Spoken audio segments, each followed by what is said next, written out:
Christians are sometimes taught that stories of Jesus' healing are included in the Bible to provide proof of his divine power.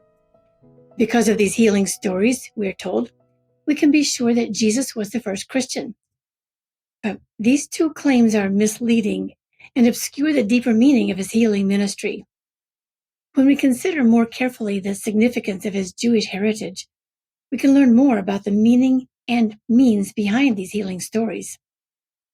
We know, for example, that Jesus knew the Psalms, God's promises that the God of Israel is always with us.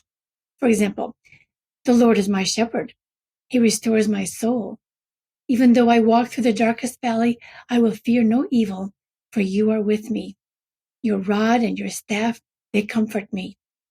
I shall dwell in the house of the Lord my whole life long. Psalm 23. And then, you who live in the shelter of the Most High will say to the Lord, my refuge and my fortress, my God in whom I trust. For he will deliver you from the snare of the fowler and from the deadly pestilence. You will not fear the terror of the night, or the arrow that flies by day, or the pestilence that stalks in darkness, or the destruction that wastes at noonday. Those who love me, I will deliver. When they call to me, I will answer them. I will be with them in trouble. I will rescue them and honor them. With long life I will satisfy them and show them my salvation. Psalm 91. Jesus knew the stories of the prophets of Israel too. Elijah healed a young child. The son of the woman became ill. His illness was so severe that there was no breath left in him. Elijah cried out to the Lord, O Lord my God, let this child's life come into him again. The Lord listened to the voice of Elijah. The life of the child came into him again, and he revived. So the woman said to Elijah, now I know that you are a man of God, and that the word of the Lord in your mouth is truth. 1 Kings 17.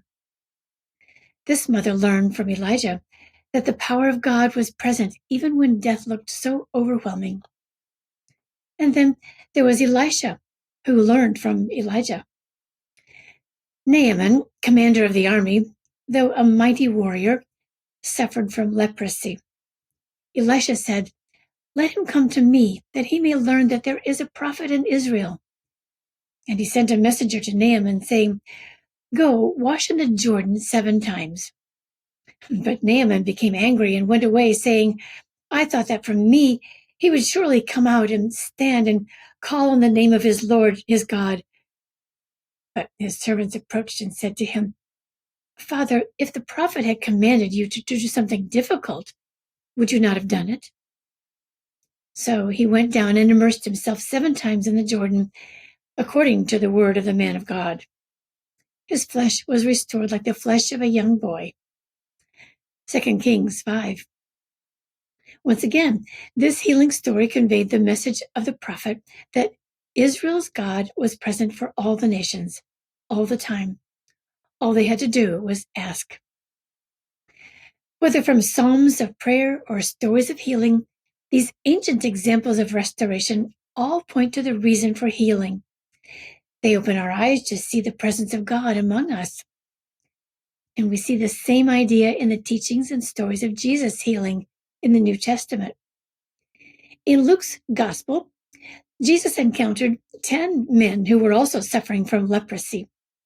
He sent them to the priest to confirm that they were already clean, and each was healed along the way. One of them came back to thank Jesus, praising God, and Jesus explained that it was his faith that had cured him. Luke 17. At another time, some Pharisees asked Jesus when he thought God's kingdom would come. In a tone reminiscent of the Psalms, Jesus confirmed that the kingdom of God was already and always present. He said, in slight paraphrase, it's not coming with things you can see. It's already here, among you. That's Luke 17. There are several tempting reasons to dismiss the healing stories of Jesus as either miracle or magic.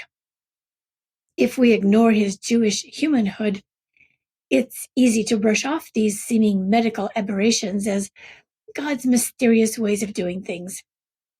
When we consider Jesus only as God without his human identity, then we don't need to bother to understand the stories of his healing.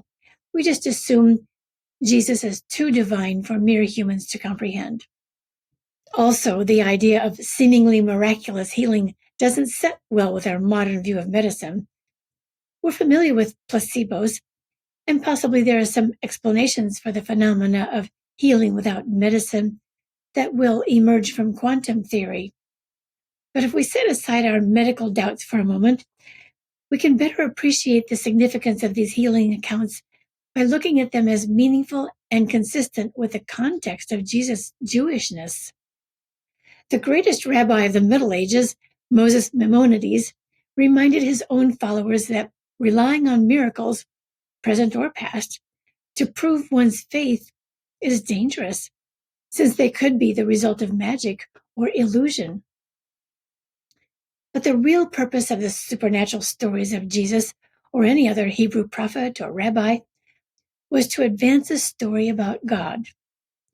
Modern-day Rabbi Evan Moffat explains, why did God split the Red Sea? Because the Israelites needed to cross it. Why did God bring down manna from heaven and water from the rock? Because the Israelites were hungry and thirsty. Had the purpose of these miracles simply been to show God's power, God could have performed a supernatural act with no other purpose than to demonstrate power. But God did not. Jesus made quite clear that the story about God he wanted to advance was the reality of God's presence among us, a message with his roots deeply embedded in his Jewish heritage. If we were to take Jesus' message seriously, that God's kingdom or realm is already here, then the stories of Jesus' healing could have a major impact on our own experience.